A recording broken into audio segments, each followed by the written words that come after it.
قرآن کی سورہ ابراہیم میں ارشاد ہوا ہے، اور جب تمہارے رب نے تم کو آگاہ کر دیا کہ اگر تم شکر کرو گے تو میں تم کو زیادہ دوں گا، اور اگر تم ناشکری کرو گے تو میرا عذاب بڑا سخت ہے۔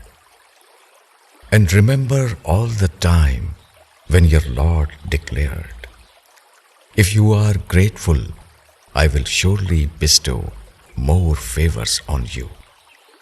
But if you are ungrateful, then know that my punishment is severe indeed."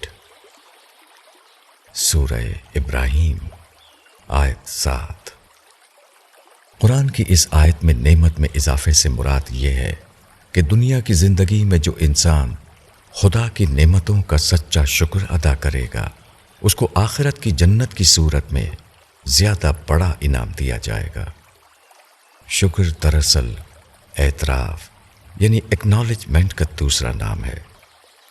نعمت کے ملنے پر منعم کا اعتراف سب سے بڑی عبادت ہے، اور یہی عبادت وہ چیز ہے جو کسی انسان کو جنت کا مستحق بنائے گی۔ نعمت کیا ہے؟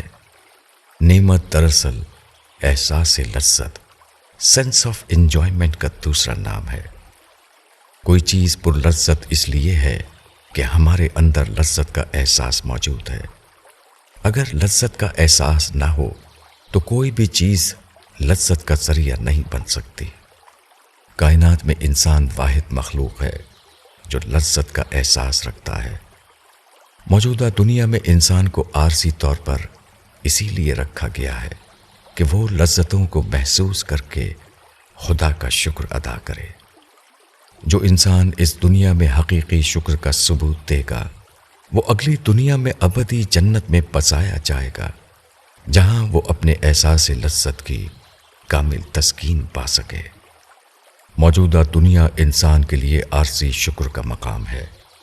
یہی عارضی شکر وہ قیمت ہے جو کسی انسان کو ابدی جنت میں داخلے کا مستحق بناتی ہے۔ مولانا وحید الدین خان، کتاب معرفت۔